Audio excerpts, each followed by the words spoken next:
বাসায় তৈরি খুবই অল্প সময়ে মজাদার একটি খেজুরের গুড়ের মাখা সন্দেশ। আসসালামু আলাইকুম এভরিওয়ান, সবাই কেমন আছেন? সবাইকে জানাই অনেক অনেক শুভেচ্ছা ও স্বাগত।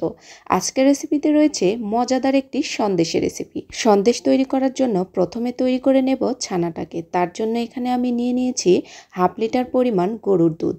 গরুর দুধটাকে প্রথমে আমি জাল করে নেব। প্রথমে 2 থেকে 3টা বলক দিয়ে দুধটাকে ভালো মতো করে জাল করে নেব। এরপর চুলোর জালটাকে একদম পুরোপুরি বন্ধ করে দেব।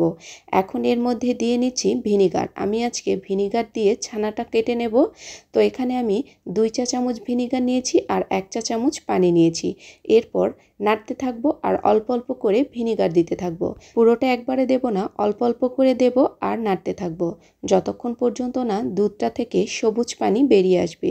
এরকম অল্প অল্প করে আমি ভিনিগার দিতে থাকবো। পুরো ভিনিগারটাই আমি দিয়ে নিয়েছি।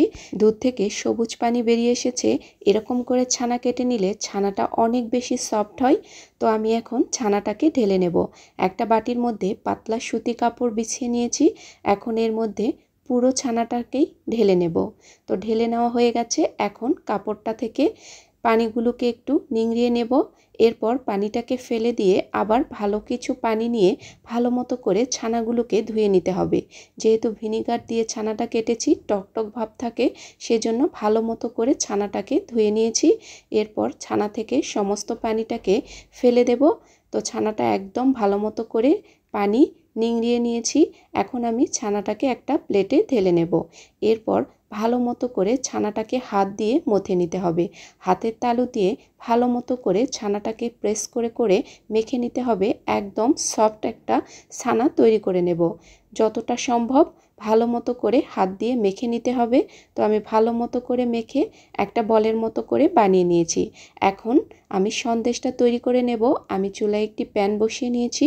এর মধ্যে 3 টেবিল চামচ পরিমাণ গরুর দুধ দিয়ে নিয়েছি। এখন দুধটাকে একটু জ্বালিয়ে নেব। এরপর আমি পুরো ছানার দলাটাকে এর মধ্যে দিয়ে নিচ্ছি। এখানে আমার হাফ কাপের মতো ছানা বেরিয়ে এসেছে।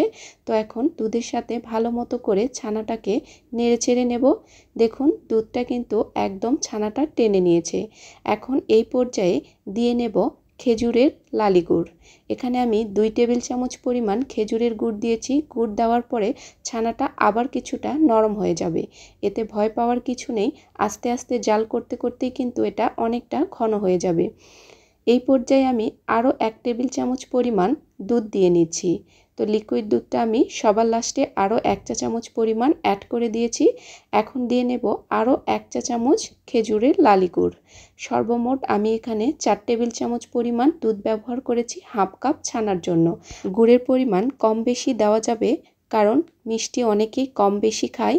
তো ছানাটা একদম পানি শুকিয়ে এসেছে। এখন চুলোর জালটাকে আমি পুরোপুরি বন্ধ করে দিয়েছি।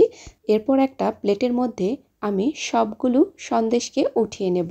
তো এগুলো কিন্তু এখনও গরম অবস্থায় আছে। তো গরম অবস্থাতেই আমি এই বাটির মধ্যে নিয়ে নিয়েছি। এখন চারিদিক থেকে স্প্রেড করে দিয়ে স্কোয়ার শেপ করে আমি এই সন্দেশটাকে বানিয়ে নেব। যেহেতু এখানে অল্প পরিমাণ সন্দেশ ছিল, সেজন্য আমি এখানে ছোট একটা বাটির উপরে দিয়ে নিয়েছি। এই কাজটা অবশ্যই সন্দেশ গরম থাকা অবস্থাতেই করে নিতে হবে। এর উপরে কয়েকটি কিশমিশ বসিয়ে নিচ্ছি। খেতে খুব ভালো লাগবে, মিষ্টি আর একটু হালকা টকটক। তো দেখুন একদম খেজুরের গুড়ের মাখা সন্দেশ তৈরি হয়ে গেছে।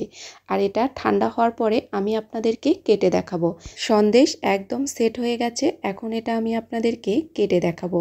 তো বুঝতেই তো পারলেন কত সহজভাবে বাসায় তৈরি করে নেওয়া যায় সন্দেশ। এত সহজ রেসিপি। আর যদি আরও দেখতে চান তাহলে অবশ্যই আমার চ্যানেলটিকে সাবস্ক্রাইব করে রাখবেন। তো আমি সন্দেশটাকে ছোট ছোট পিস করে কেটে নিয়েছি। তো একটা সন্দেশ আমি মুখে দিয়েই বুঝতে পারলাম যে এটা কতটা মজাদার হয়েছে। তো আপনারাও কিন্তু এই শীতের মৌসুমে খেজুরের লালি দিয়ে এই খেজুরের গুড়ের মাখা সন্দেশটা অবশ্যই একবার বাসায় ট্রাই করে দেখবেন। আজকের রেসিপিটি আপনাদের কাছে কেমন লেগেছে? ভালো লেগে থাকলে অবশ্যই লাইক শেয়ার করতে ভুলবেন না এবং সুন্দর একটি কমেন্টস করে যাবেন। এই পর্যন্তই। সবাই ভালো থাকবেন। আবার দেখা হবে নতুন রেসিপিতে। আল্লাহ হাফেজ।